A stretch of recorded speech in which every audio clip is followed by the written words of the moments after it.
Le pasteur Paul n'était qu'un garçon maigre et silencieux dans la ville poussiéreuse d'Abba. Sa Bible était vieille, les pages ressemblaient à des feuilles sèches, mais ses rêves étaient grands, trop grands pour la petite pièce où il dormait. À 17 ans, Paul se qualifiait déjà d'homme de Dieu. Il avait construit une petite église avec des planches qui pliaient comme des os fatigués. Le toit était en zinc rouillé, plein de trous. Quand il pleuvait, les gens restaient loin.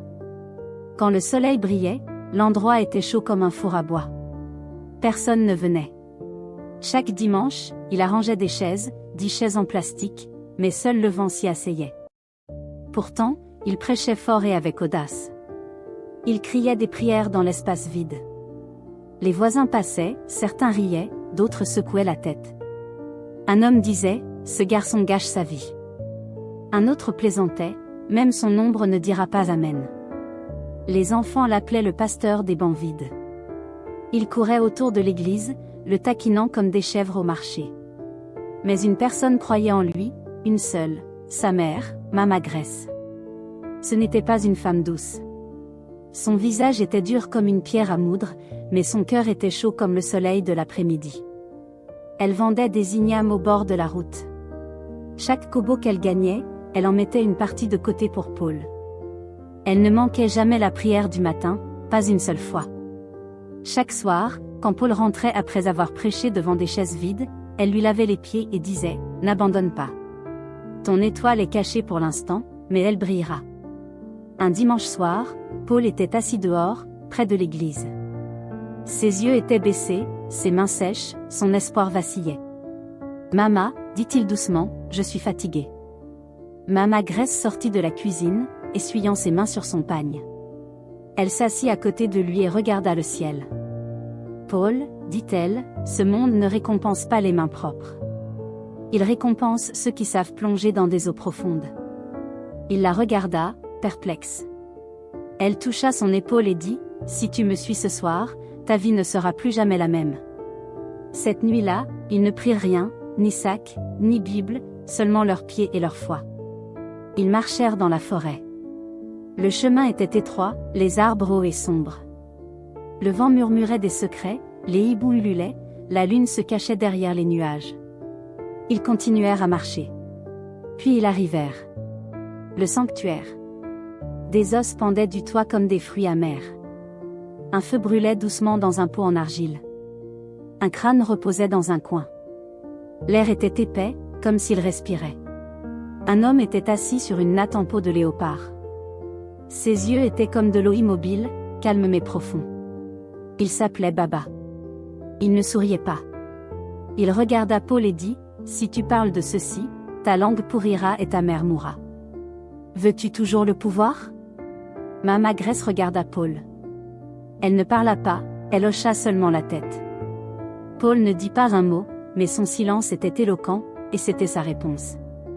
Le lendemain matin, l'air à Abba était calme, mais quelque chose avait changé, quelque chose de profond. Baba Tanku avait donné à Paul un cadeau qui ne brillait pas mais qui avait du pouvoir. C'était un mouchoir blanc, doux mais dangereux.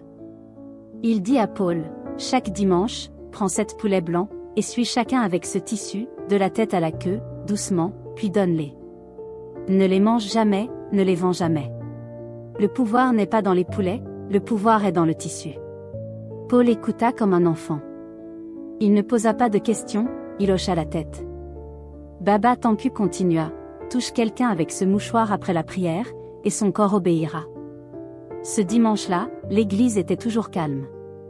Seulement 5 personnes vinrent. Elles n'attendaient pas grand-chose, juste voir ce que le garçon dirait encore. Paul se tenait à l'avant. Ses mains ne tremblaient pas. Sa voix était forte comme le tonnerre. « Je déclare, cria-t-il, que toute maladie, toute douleur doit s'incliner devant cet autel aujourd'hui. » Les gens se regardèrent. Un homme murmura, « Il recommence. » Puis Paul appela une femme du fond. Elle s'appelait Mama Kem. Elle avait le dos courbé, elle marchait comme un balai fatigué. Tout le village la connaissait. Elle s'asseyait au carrefour avec sa canne. « Approche, » dit Paul. Elle avança en boitant vers l'autel. Paul tenait le mouchoir. Il toucha son dos. « Sois guéri, cria-t-il. 3 longues secondes passèrent. Le vent s'arrêta. Même les oiseaux se turent. Puis Mama Kem cria. Ses os craquèrent. Son dos se redressa. Sa canne tomba. Elle se tenait droite comme un arbre nouvellement arrosé. Les gens furent stupéfaits.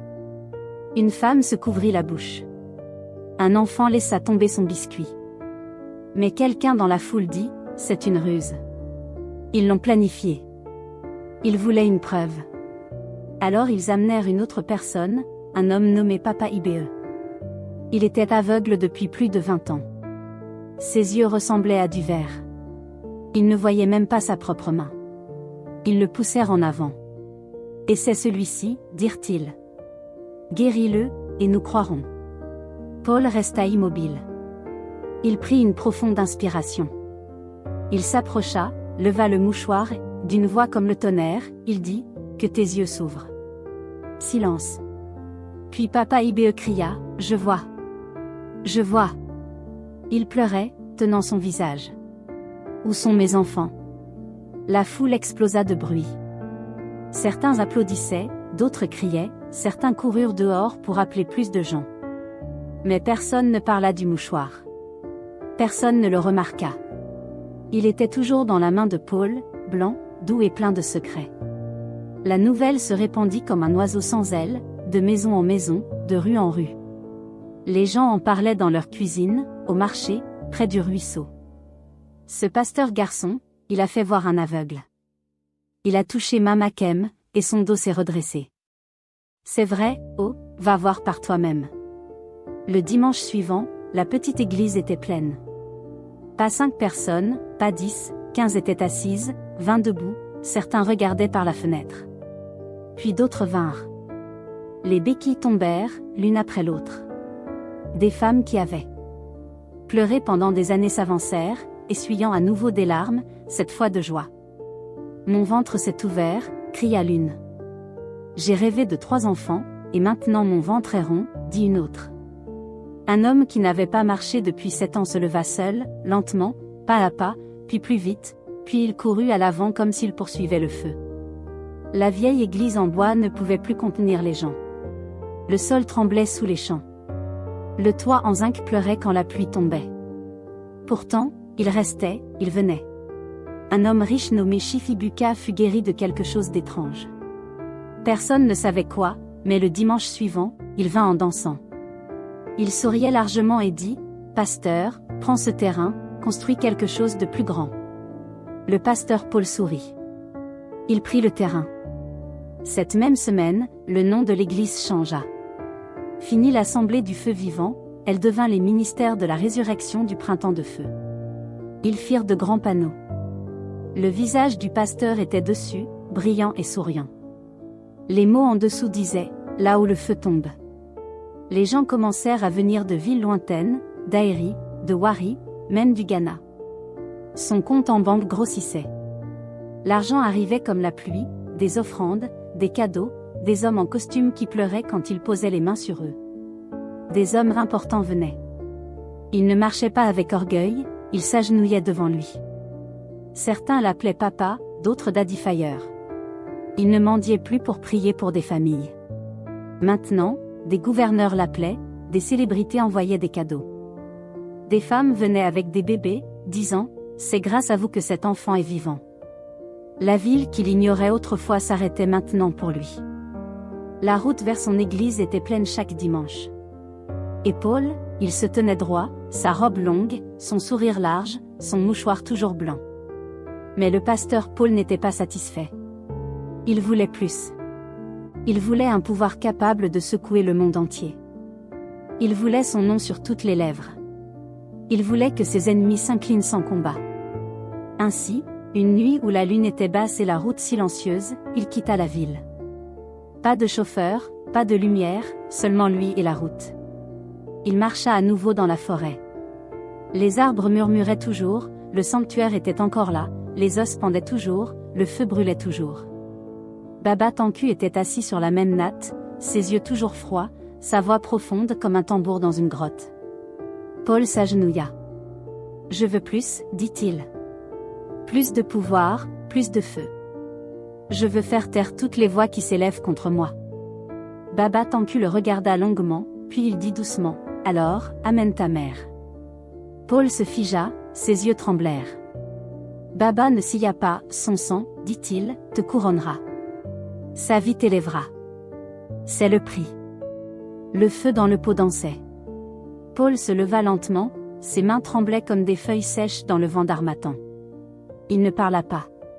Il se retourna et partit. La forêt l'engloutit à nouveau. 2 semaines passèrent. Le dimanche matin, il se tenait devant l'église, sa voix était calme. Notre chère Mama Grace est partie en retraite spirituelle, dit-il. Elle cherche le visage de Dieu en secret. La foule hocha la tête, certains applaudirent, d'autres pleurèrent même. C'est une vraie mère de prière, dit une femme. Mais Mama Grace ne revint jamais. Pas d'appel téléphonique, pas de lettres, pas d'adieu. En vérité, elle avait marché dans la forêt, mais n'en était jamais revenue.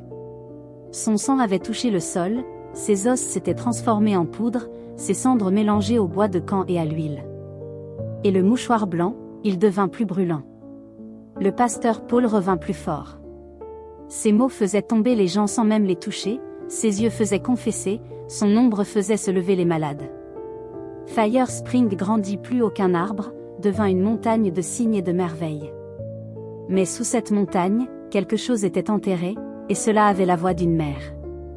Les foules remplissaient désormais des stades, pas des salles, pas des rues, des stades. À Lagos, sous le soleil brûlant, les gens se rassemblaient comme des fourmis sur du sucre. Certains venaient avec des béquilles, d'autres en fauteuil roulant, d'autres avec des photos de malades restés à la maison. Le pasteur Paul monta sur la scène, sa robe flottait au vent, son mouchoir pendait de sa poche comme une promesse silencieuse. Il le leva, l'agita une fois, et cria, « Lève-toi et marche !» Et un homme qui n'avait pas marché depuis un accident de voiture se leva, puis courut, puis pleura comme un bébé. À Bénin, ce fut différent. Une femme qui vivait dans la rue, Madame Salle, parlant à l'air, s'approcha du terrain de la croisade, riant et dansant sur une musique qu'elle seule entendait. Le pasteur Paul la vit. Il ne la toucha pas, il la regarda seulement et dit, « Que la paix soit !» La femme tomba. Elle roula sur le sol, cria, puis ce fut le silence. Elle ouvrit les yeux et dit, « Où suis-je » La foule hurla. Puis, un jour, au sommet d'une montagne de prière, de lourds nuages s'amassèrent, le tonnerre gronda. Les gens commencèrent à ranger leurs sacs. « La pluie arrive, dit quelqu'un. »« Fuyons, cria un autre. Mais le pasteur Paul leva les mains. « Pas une goutte ne tombera ici, cria-t-il. » Les nuages s'arrêtèrent, le vent cessa, le ciel resta immobile, et la pluie s'éloigna. Les gens applaudirent, pleurèrent, certains l'appelèrent l'Élie de notre temps. À partir de ce jour, il commença à vendre de l'huile miraculeuse dans de petites bouteilles. « Frottez ceci, et votre enfant parlera, disait-il. Buvez ceci, et votre commerce prospérera. » Il vendait de l'eau miraculeuse en sachets et en bidons. « Vaporisez-la sur vos murs, aucun voleur n'entrera. Même des mouchoirs. Celui-ci, disait-il, a touché l'autel du feu. Vos ennemis fuiront. » Les gens achetaient, croyaient encore plus. Au milieu de tout cela, il trouva l'amour. Elle s'appelait Angie. Elle parlait doucement, marchait comme une brise, son sourire était calme comme le clair de lune sur un ruisseau tranquille. Elle s'asseyait à côté de lui à l'église, toujours silencieuse, toujours gentille. Ils se marièrent. Ce fut un grand mariage, avec caméra, danseurs, rires. Bientôt, ils eurent 2 enfants, un garçon et une fille. Paul souriait davantage maintenant, jouait avec eux, embrassait leur front, les appelait « mes bénédictions ». Tout semblait aller bien. Mais à l'intérieur de l'autel, où personne n'entrait, des secrets plus profonds dormaient. Des secrets attachés avec des plumes et des cheveux, des secrets enfouis dans des calebasses, des secrets sans repos. Et ils attendaient le jour où le voile tomberait. Le monde applaudissait pour le feu, mais un nouveau son montait. Un autre feu avait commencé, et il brûlait vite. Un jeune homme nommé apôtre Élie commença son propre ministère, les ministères de la croix de la domination. Il était jeune, mais sa voix portait du poids, ses yeux scintillaient quand il prêchait, ses mains bougeaient comme l'éclair. Les gens se précipitaient vers lui. Les mêmes personnes qui se tenaient autrefois à Fire Spring se tenaient maintenant à Dominion Cross. Ils l'appelaient le lion de la nouvelle saison. Les réseaux sociaux portaient son nom comme le vent porte la poussière. Venez voir ce que Dieu fait, tapaient les gens. Les vidéos montraient les malades marchant, les sourds entendant, les fous redevenant calmes. Le pasteur Paul observait en silence, mais à l'intérieur, son cœur bouillonnait comme de l'huile chaude. La jalousie pesait sur sa poitrine comme une pierre. Il serra son poing. « Qui est ce petit garçon ?» demanda-t-il un jour, seul dans son bureau. L'église était toujours pleine, l'argent coulait toujours, mais ce n'était pas assez. Il voulait plus. Alors, une nuit, il conduisit seul à nouveau dans la forêt, dans l'obscurité, dans le ventre des choses qui dévorent les hommes de l'intérieur. Le sanctuaire respirait toujours. Baba Tanku attendait toujours. Paul s'agenouilla devant lui. « Je veux quelque chose de définitif, dit-il. Quelque chose qui secourra toute la terre, quelque chose qu'aucun autre homme ne peut toucher. » Baba Tanku le regarda. Il ne sourit pas, alors, amène une vierge, dit-il. Une qui te fait entièrement confiance, une qui t'appelle père, une qui croit que tu portes Dieu. Paul ne dit rien, mais dans son esprit, il connaissait déjà son nom. Déborah. La douce Déborah, la chanteuse principale, celle à la voix comme du miel, celle qui disait toujours « Papa, je suis prête pour toute mission que Dieu me donne. » Et Paul sourit, mais pas de joie. Il sourit comme un chasseur sourit quand le piège a attrapé un cerf. Personne ne vit venir ce qui arriva. Ni le tonnerre, ni le camion, et encore moins la vérité qui allait se dévoiler. Le pasteur Paul Okonka était sur la route. Il ne souriait pas, ne chantait pas, ne priait pas. Son visage était rigide comme du bois. Sa Jeep blanche filait dans la nuit comme un fantôme poursuivant le temps. Dans sa main, il tenait un mouchoir blanc, mais pas seulement un mouchoir. Celui-ci portait du bois de camp rouge, de l'huile d'une bouteille sombre, et des gouttes de sang, fraîches, non sèches. C'était la pièce finale, la dernière partie de ce qu'il avait commencé, la chose qu'il devait compléter avant que l'horloge ne sonne minuit. Loin de là, à l'intérieur de l'église, profondément sous l'autel, où personne n'entrait, gisait une fille. Elle s'appelait Déborah. Sa voix était douce comme les oiseaux du matin. Elle était la chanteuse principale de l'église du pasteur. Les gens applaudissaient quand elle chantait, certains pleuraient. Elle croyait en le pasteur, elle le suivait comme un mouton suit l'eau. Il lui avait dit, « Dieu veut t'élever plus haut, tu es choisi. » Elle avait souri. « Je suis prête, papa. » Mais elle ne savait pas ce qu'il voulait vraiment dire. Elle était le sacrifice, doucement droguée, discrètement cachée dans la chambre de prière privée sous l'église. Elle lui avait fait confiance, comme d'autres avant elle. Ce que le pasteur Paul ne savait pas, c'est que Déborah avait envoyé une note vocale à son frère aîné 1 heure plus tôt. « S'il m'arrive quelque chose, vérifie la pièce secrète du pasteur. » Maintenant, le pasteur Paul roulait à toute vitesse. La pluie frappait le pare-brise, les essuie-glaces dansaient de gauche à droite. Son chauffeur tenait le volant fermement. « Monsieur, cette pluie est trop forte, » dit le chauffeur, la voix tremblante. Mais le pasteur aboya, « Je dois rentrer avant minuit. » L'horloge tournait. Ses mains serraient le mouchoir plus fort. Il était chaud, comme s'il avait une vie propre. Il respirait vite, plus vite que le vent. Puis, cela arriva. Un éclat de lumière, un klaxon retentissant. Un camion surgit du virage. Comme une bête libérée, la voiture du pasteur hurla. Elle tourna une fois, puis encore. Elle roula comme une pierre dans la main d'un enfant. Crash. Bang. Snap. Le verre vola comme des étoiles brisées, le métal se tordit comme des balais bouillis. La Jeep bascula dans un fossé. La pluie tombait plus fort. Puis, plus rien.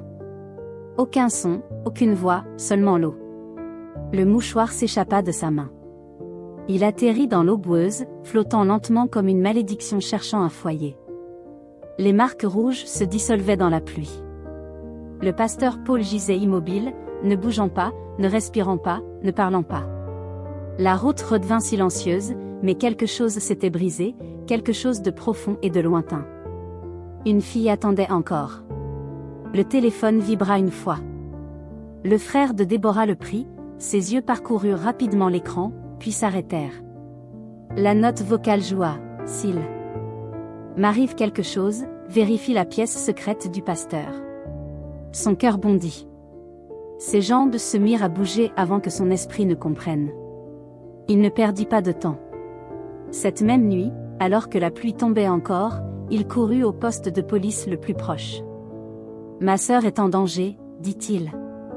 Elle est dans l'église, sous terre. » Les officiers le regardèrent. Au début, ils ne crurent pas, mais quelque chose dans ses yeux les fit bouger. Ils le suivirent dans 2 camionnettes, avec des lampes de poche, des bottes, des clés et du courage. Ils atteignirent l'église. Les portes étaient verrouillées, les lumières éteintes, mais la pluie continuait de tomber. Ils entrèrent, fouillèrent le bureau, l'autel, la réserve. Rien. Puis ils trouvèrent une porte derrière le pupitre, couverte d'un tapis, cachée comme un serpent sous des feuilles. Ils l'ouvrirent. Un petit escalier descendait. L'odeur les frappa d'abord, poussière, huile, et autre chose, quelque chose de malsain. Ils descendirent et la trouvèrent. Déborah, allongée sur une natte blanche, les yeux à peine ouverts, les lèvres sèches, les mains attachées doucement, comme un cadeau enveloppé de mensonges. Elle était faible, mais vivante. Ils la portèrent dehors, lentement, avec précaution. Son frère lui tenait la main. Un officier resta en arrière. Il regarda autour de la pièce. Sa lampe torche éclaira les murs, des livres avec des écritures étranges, des plumes, des os, des taches de sang, des bocaux avec un liquide sombre, des masques, des cheveux. Il recula. « Ce n'est pas une église, murmura-t-il. C'est un sanctuaire. » Et tout le monde sut que ce n'était que le début. Déborah était maintenant en sécurité, chez son frère, enveloppée dans des couvertures, tenant un thé chaud. Mais sa voix n'était pas silencieuse. Elle raconta tout à la police, comment il l'avait appelée, comment il lui avait donné à boire, comment il avait souri en mentant. La nouvelle se répandit comme un feu dans l'herbe sèche. Puis d'autres voix s'élevèrent. Des filles sortirent, une par une, certaines avec des notes vocales, d'autres avec des larmes, d'autres avec la peur dans les yeux. Il m'a dit que j'étais choisie. Il a dit que c'était pour ma croissance spirituelle.